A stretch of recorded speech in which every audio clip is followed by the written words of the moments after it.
Sehat semua ya? Kan sudah vaksin semua kan? Ada yang belum vaksin? Oh, nggak ada.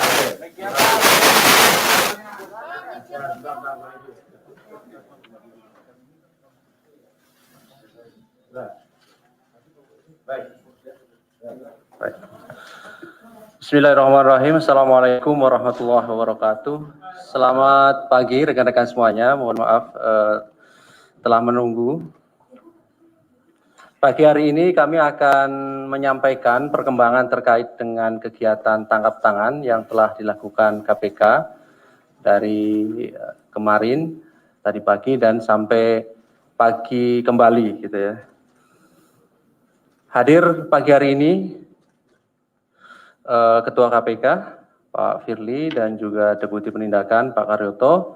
Seperti biasa nanti akan disampaikan beberapa poin terkait dengan perkembangan kegiatan tangkap tangan dimaksud. Setelah itu nanti kami akan tunjukkan barang bukti dari hasil kegiatan tangkap tangan ini. Berikutnya yang terakhir nanti kami persilahkan satu sesi untuk tiga orang penanya dan kita fokuskan pertanyaannya terkait dengan perkara ini. Baik, kami silahkan Pak Ketua untuk menyampaikan beberapa poin terkait dengan perkembangan kegiatan tangkap tangan di Sulawesi Selatan dimaksud. Kami silahkan Pak.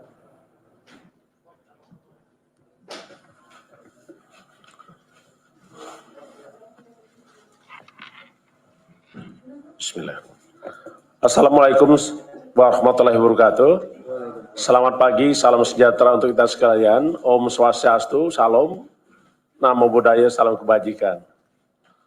Rekan-rekan yang saya hormati, pagi hari ini kami akan menyampaikan terkait dengan penanganan perkara dugaan korupsi berupa penerimaan hadiah atau janji dan gratifikasi oleh penyelenggara negara atau para pihak yang mewakilinya terkait dengan pengadaan barang jasa, perizinan, dan pembangunan infrastruktur di lingkungan pemerintahan Provinsi Sulawesi Selatan tahun 2020-2021.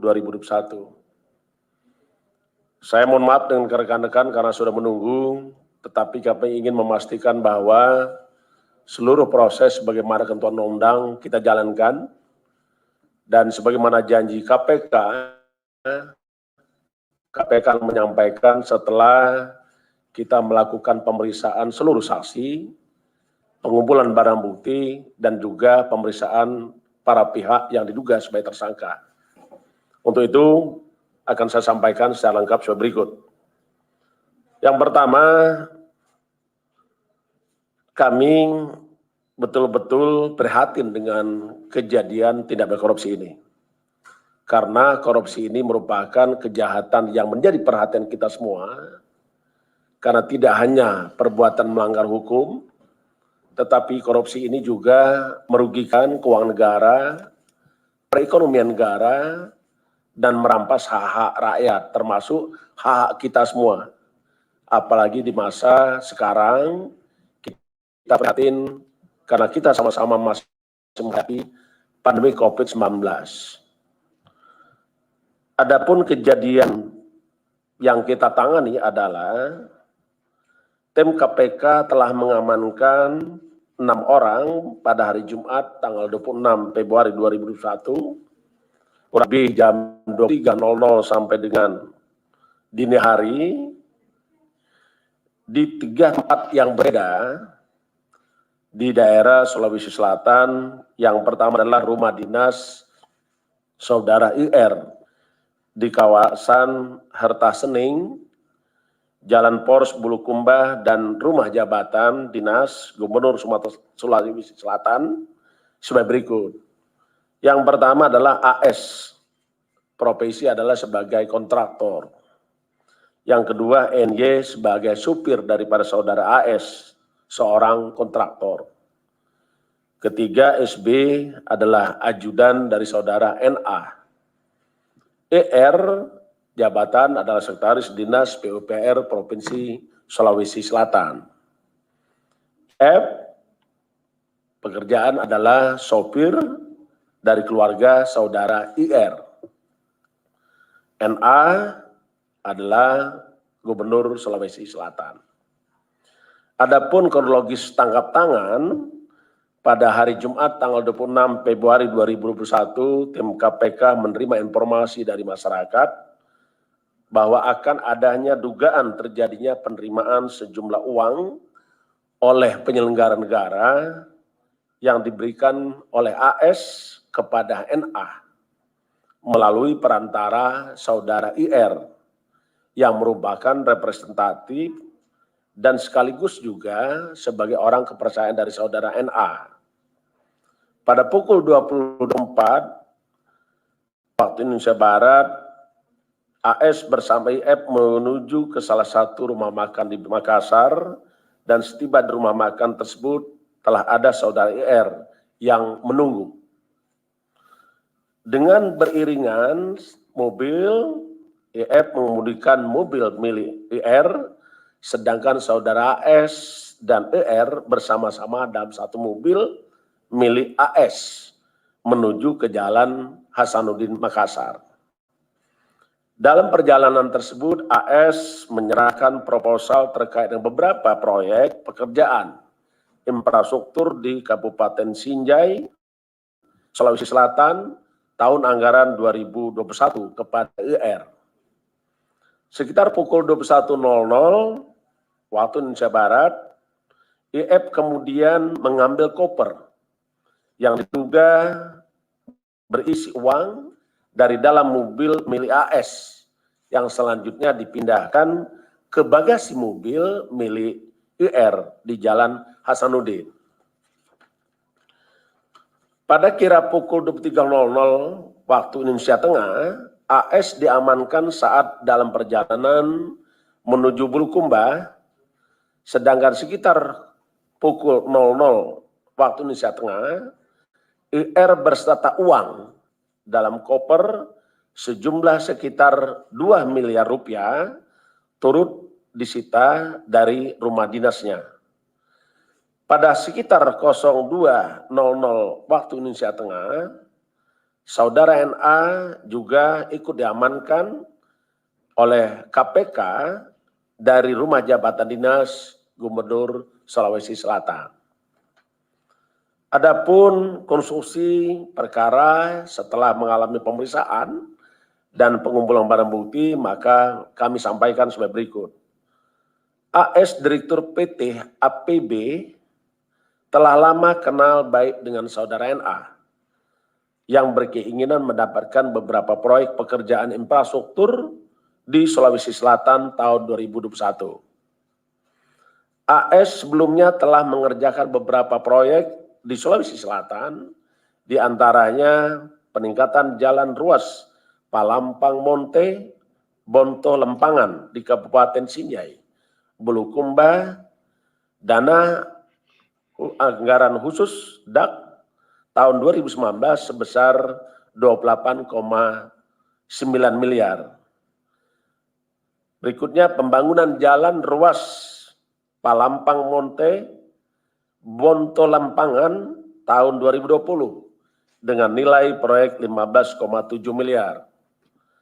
Yang ketiga, pembangunan ruas jalan Palampang Monte, Bonto Lempangan, satu paket APBD Provinsi Sulawesi Selatan dengan nilai 19 miliar. Berikutnya, pembangunan jalan pedestrian dan penerangan jalan kawasan wisata Bira dana bantuan keuangan Provinsi Sulawesi Selatan tahun 2020 kepada Kabupaten Bulukumba. Tahun anggaran 2020 ini dengan nilai proyek 20,8 miliar. Yang selanjutnya, pekerjaan dikerjakan oleh AS juga adalah rehabilitasi jalan parkiran 1 dan pembangunan jalan parkiran 2, kawasan wisata Bira, anggaran bantuan keuangan Provinsi Sulawesi Selatan tahun 2020 kepada Kabupaten Bulukumba tahun anggaran 2020 dengan nilai proyek 7,1 miliar. Sejak bulan Februari 2021 telah ada komunikasi aktif antara saudara AS dengan IR sebagai representasi dan sekaligus orang kepercayaan saudara NA untuk bisa memastikan agar AS mendapatkan kembali proyek yang diinginkannya di tahun 2021.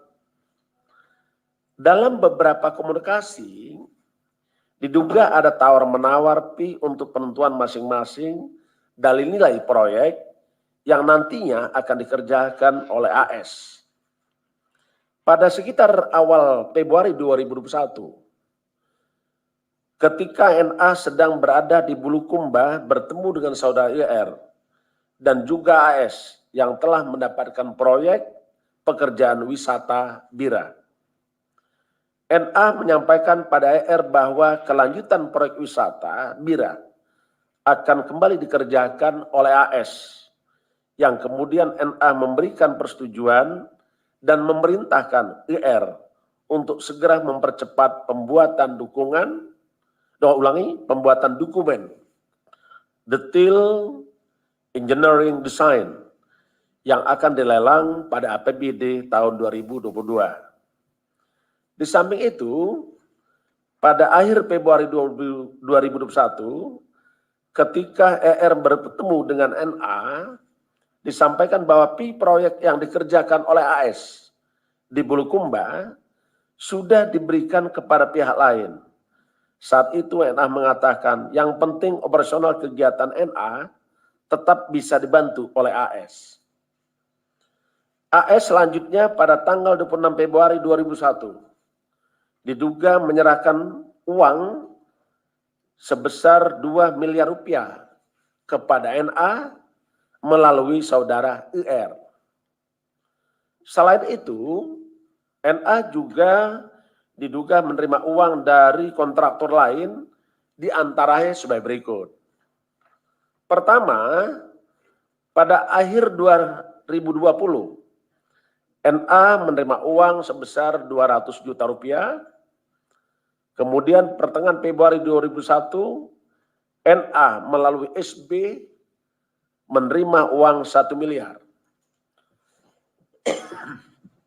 Selanjutnya pada awal Februari 2021, NA melalui SB menerima uang sebesar 2,2 miliar. Berdasarkan keterangan para saksi dan bukti yang cukup, maka KPK berkeyakinan bahwa tersangka dalam perkara ini sebanyak 3 orang.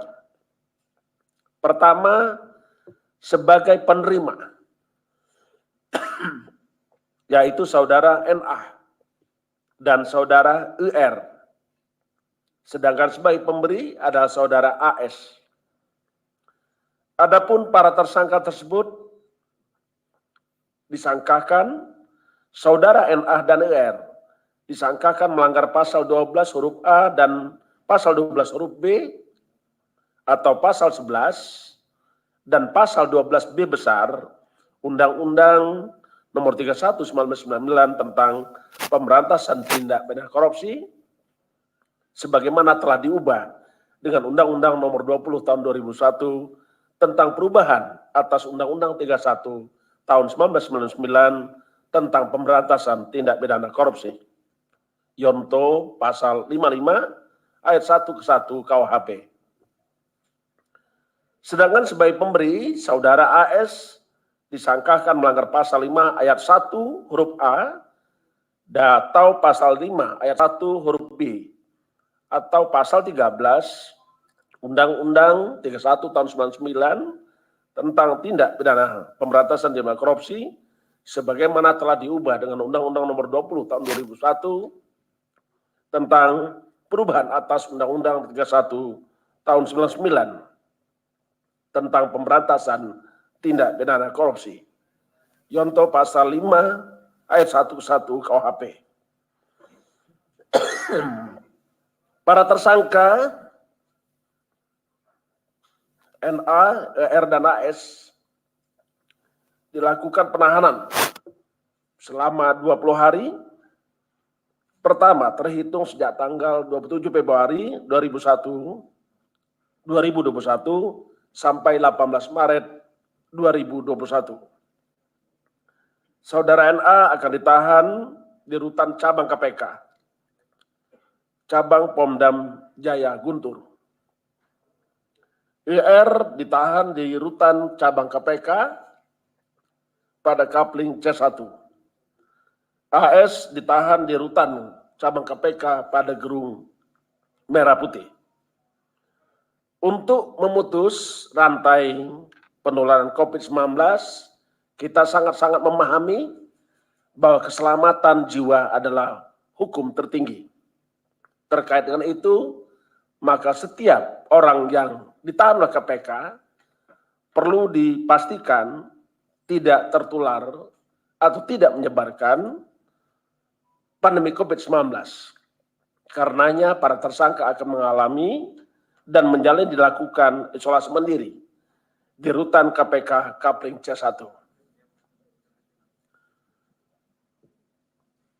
Kami sampaikan kepada rekan-rekan semua bahwa KPK dalam pemberantasan korupsi kita tetap berkomitmen dan kita tidak akan pernah habis tenaga, pikiran dalam rangka pemberantasan korupsi.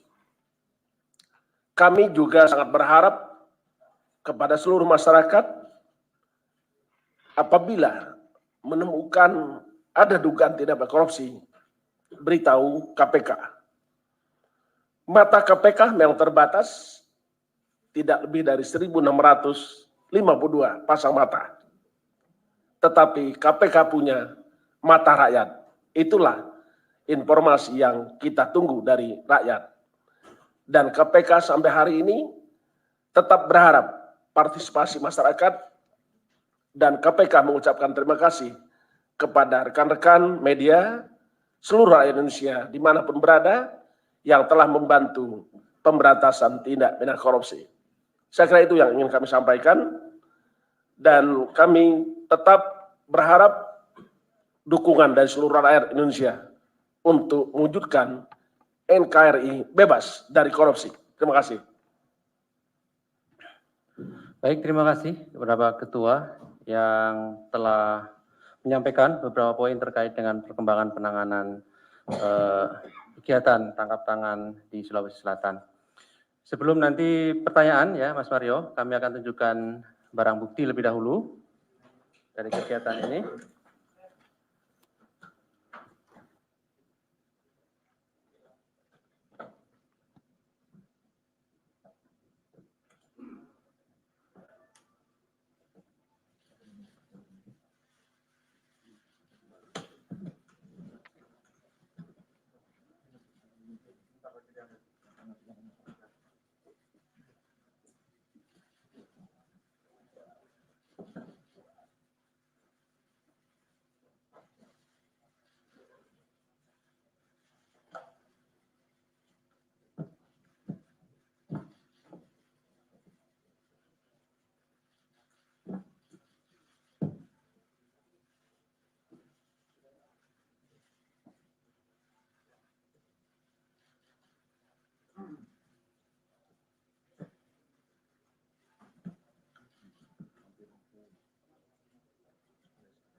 Ada Mario di situ. Mario selalu nomor 1 kalau bertanya ya. Tapi jawabnya gimana? Ya tajam, Pak. Oke, Ya. Baik, berikutnya kami silahkan 3 orang penanya untuk satu sesi ya. 1, Mas Mario. Di belakang, Mas Sabir ya. Oke, 1 lagi yang di tengah, ada? Atau 2 dulu? 2 dulu ya, sebelah kanan. Ya, terima kasih. Selamat malam. Saya Mario dari Metro TV. Saya ingin menanyakan soal tadi ada pernyataan dari Pak Ketua yang menyatakan ada sejumlah proyek, bahkan terakhir ada proyek yang jauh direncanakan 2019 terkait Bulukumba yang dikatakan kemudian ternyata proyek itu tidak jatuh ke AS tapi diberikan kepada kontraktor lain. Artinya bahwa sebelum peristiwa OTT ini sudah ada pemberian yang diterima oleh NA. Dan informasi yang saya dapat adalah ada beberapa kontraktor yang diantaranya adalah PT Banteng Laut Indonesia. Dan ada pun yang diduga melakukan pemberian adalah saudara YG atau Yoga Gumlar kalau nggak salah yang memberikan juga uang. Yang kita tahu bahwa perusahaan Banteng Laut Indonesia ini dimiliki oleh Suni Tanuwijaya. Bahkan direkturnya ini sendiri merupakan sekretaris staf DPRD Pemprov DKI. Nah, ini cukup menarik saya lihat bahwa ada antar perusahaan ini dimiliki oleh partai-partai yang kita tahu bahwa staf fraksi bernama YG ini merupakan staf di Pemprov DPRD DKI. Lucu nih, agak lucu nih. Dan diduga itu sudah berhubungan jauh dengan saudara NA. Nah, pertanyaan saya, apakah benar salah satu kontraktor yang dimaksud oleh ketua itu adalah PT Banteng Laut Indonesia?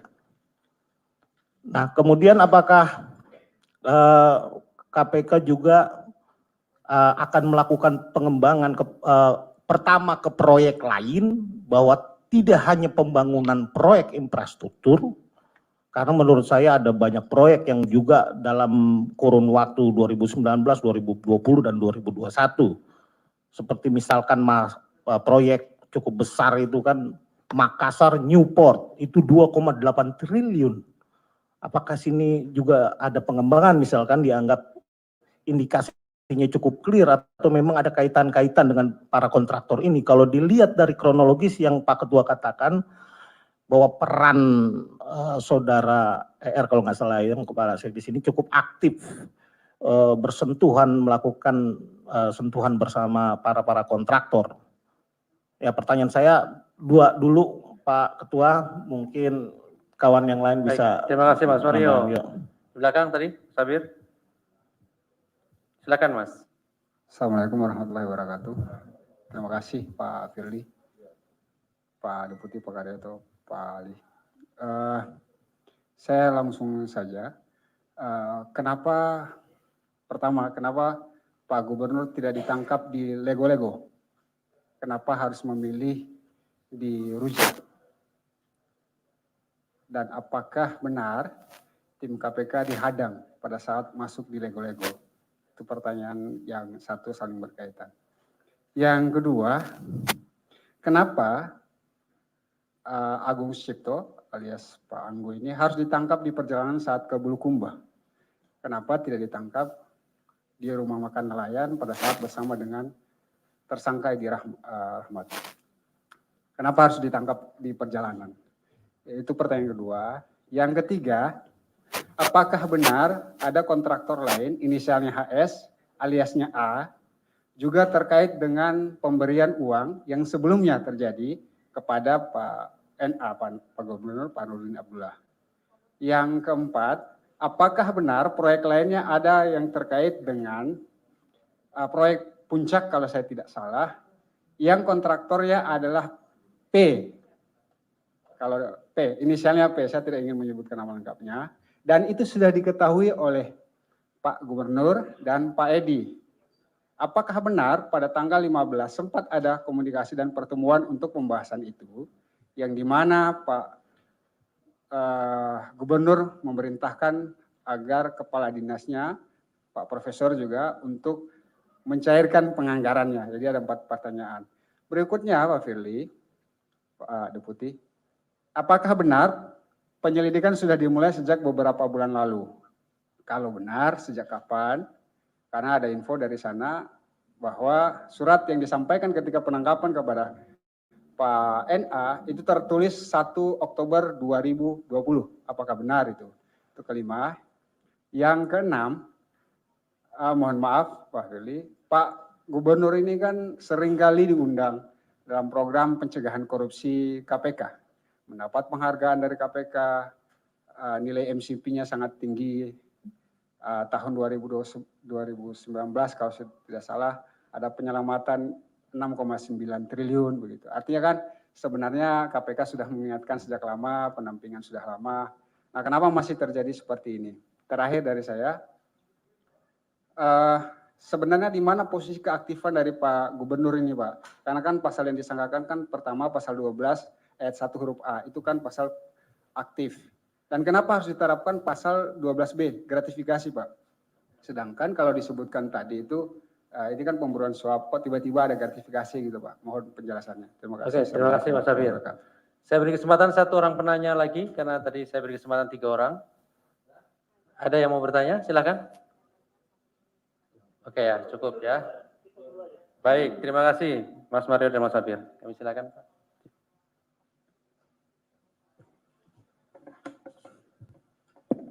Terima kasih kepada Saudara Mario yang tadi cukup komprehensif pertanyaannya. Tentu setiap informasi yang diterima oleh KPK termasuk malam hari ini dari rekan-rekan wartawan, tentu kita tampung dan kita akan tindak lanjuti dengan cara pendalaman. Tentu kalau yang kita sampaikan hari ini adalah perkara yang ditangani oleh KPK terkait dengan tindak pidana korupsi berupa dugaan pemberian hadiah atau janji yang dilakukan oleh para pihak kepada penyelenggara negara. Itu dulu yang pertama. Tetapi kita memang tidak pernah menutup diri untuk menerima informasi dari seluruh masyarakat termasuk rekan-rekan media. Karena pada prinsipnya tidak ada orang bisa sukses tanpa orang lain, termasuk KPK. Karenanya kita sangat-sangat memberikan apresiasi apa yang disampaikan oleh informasi oleh Mas Mario maupun Mas Sabir tadi. Terima kasih itu. Itu akan kita lanjuti. Tetapi hari ini kita sedang menangani perkara yang sebagaimana tadi saya sebutkan adalah dugaan penerima hadiah yang dilakukan oleh saudara NA, IR, dan juga termasuk dengan saudara AS tadi itu. Kenapa ini menjadi penting? Karena kita prinsip bahwa the sunrise and the sunset principle itu harus ditetapkan. Seketika orang ditetapkan sebagai tersangka, maka dia harus memiliki hak yang sama untuk mendapatkan pemeriksaan secara cepat dan tetap dihormati hak asasi manusianya, dan juga kita tetap mendukung dan menjunjung tinggi terkait dengan asas praduga tak bersalah. Itu prinsip. Yang berikutnya tadi disampaikan oleh Pak Sabir terkait dengan beberapa hal tentang penyelidikan, ada informasi 1 Oktober 2020, kami ingin sampaikan bahwa proses penyelidikan itu adalah serangkaian tindakan penyelidik dalam rangka menemukan suatu peristiwa dan menentukan peristiwa ini adalah peristiwa pidana guna dilakukan untuk penyidikan. Jadi saya kira itu, Mas. Yang berikutnya, kalau tadi disampaikan terkait dengan prestasi atau apresiasi yang pernah diterima oleh saudara NA, termasuk dengan beberapa penghargaan, tentu itu diberikan sesuai dengan prestasi dan waktu, tempat tertentu. Jadi kita memang memberikan apresiasi dengan seluruh pejabat negara yang dinilai untuk berprestasi. Tetapi coba ingat bahwa korupsi itu disebabkan karena ada kekuasaan. Korupsi itu disebabkan karena ada kesempatan. Korupsi itu terjadi karena ada keserakahan, ada kebutuhan. Dan yang paling penting lagi adalah jangan berpikir bahwa setiap orang yang sudah menerima penghargaan tidak akan melakukan korupsi. Kenapa? Karena korupsi adalah pertemuan antara kekuasaan dan kesempatan, serta minusnya integritas. Jadi kalau boleh saya katakan rumusnya adalah corruption equal to power plus opportunity minus integrity. Jadi siapapun. Sehingga saya berharap kepada seluruh penyelenggara negara, kita diberikan mandat amanat rakyat. Maka peganglah amanah itu, jauhi perilaku korupsi, karena korupsi, tindak pidana korupsi itu setidak-tidaknya ada 30 jenis tindak pidana korupsi. Sebagaimana diatur dalam Undang-Undang 31 tahun 1999 yang telah dirubah dengan Undang-Undang 20 tahun 2001. Jumlahnya ada 30 jenis. Nah, ini hal yang paling penting adalah bagaimana penyelenggara tetap berkomitmen untuk tidak melakukan korupsi dan dia terus membangun, menjaga, serta memelihara amanah rakyat, integritas dirinya. Hanya itu yang kami ingin sampaikan. Karena pemberantasan korupsi itu tidak hanya dilakukan dengan tindakan, tapi kita juga melakukan pendidikan masyarakat supaya meningkatkan integritas para penyelenggara negara, aparatur pemerintah, supaya integritas meningkat, tidak melakukan korupsi. Yang kedua, kita lakukan dengan cara pencegahan, yaitu melakukan perbaikan sistem supaya tidak terjadi peluang dan tidak terjadi kesempatan untuk orang melakukan korupsi. Yang terakhir, bukan ini urutan, bukan. Tindakan-tindakan secara tegas dan proporsional. Jadi siapapun yang melakukan tindak pidana korupsi, kami tidak pernah pandang bulu. Karena itu adalah prinsip kerja KPK. Siapapun yang melakukan tindak pidana korupsi, pasti kita minta pertanggungjawaban sebagaimana ketentuan undang-undang. Saya kira itu. Kalau ada yang belum lengkap, nanti bisa ketemu lagi. Karena ada hal yang perlu disampaikan lagi, kami sangat terbuka menerimanya. Ya. Tadi soal penghargaan-penghargaan yang diberikan pada waktu tertentu, artinya pada saat itulah. Ya, pada saat itu. Ini kan udah sekarang saat ini nih, Siap. ya kan? Kira-kira penghargaan KPK itu akan dicabut nggak kira-kira? Ini kan saat ini nih, kalau kemarin kan saat itu. Satu. Terus kedua, berkaitan dengan prinsip proses penyidikan cepat. Ini kira-kira habis kompers masih lama nggak? Ya ini harapan teman-teman. Ya dua itu aja Pak, itu penting banget karena kita udah lelah.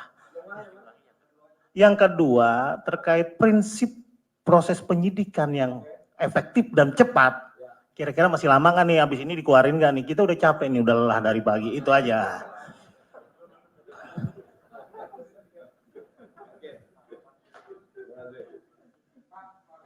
Pak Sabir ya. Pak Sabir.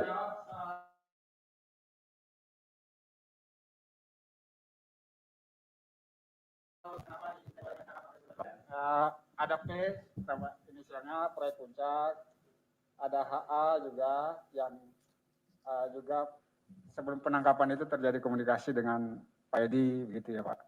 Itu Pak. Mas Abi, terima kasih atas responnya. Kalau semakin banyak respon itu berarti semakin cinta rekan-rekan kepada KPK. Itu poin pertama. Yang kedua, kalau terkait dengan siapa yang ditangkap, siapa yang belum ditangkap, yang berbicara adalah status seseorang. Apakah seseorang ini patut diduga sebagai tersangka? Karena pada prinsipnya, tersangka adalah seseorang yang karena perbuatannya atau keadaannya berdasarkan bukti permulaan cukup patut diduga sebagai pelaku tindak pidana. Jadi siapapun, Mas. Jadi siapapun ya. Jadi kita tidak menutup kemungkinan nama-nama Mas yang sebutkan tadi perlu kita dalami apakah betul dia adalah seseorang yang melakukan suatu perbuatan, apakah perbuatan itu ada perbuatan melawan hukum, apakah itu juga memiliki sifat kesalahan, apakah juga itu dapat kita pertanggungjawabkan, dan yang paling penting adalah KPK bekerja dengan prinsip adanya kecukupan alat bukti. Jadi jangan khawatir, kalau ada yang belum ketangkap, seketika alat bukti cukup, pasti dilakukan penangkapan. Baik, terima kasih. Saya kira cukup ya. Cukup lah. Cukup ya.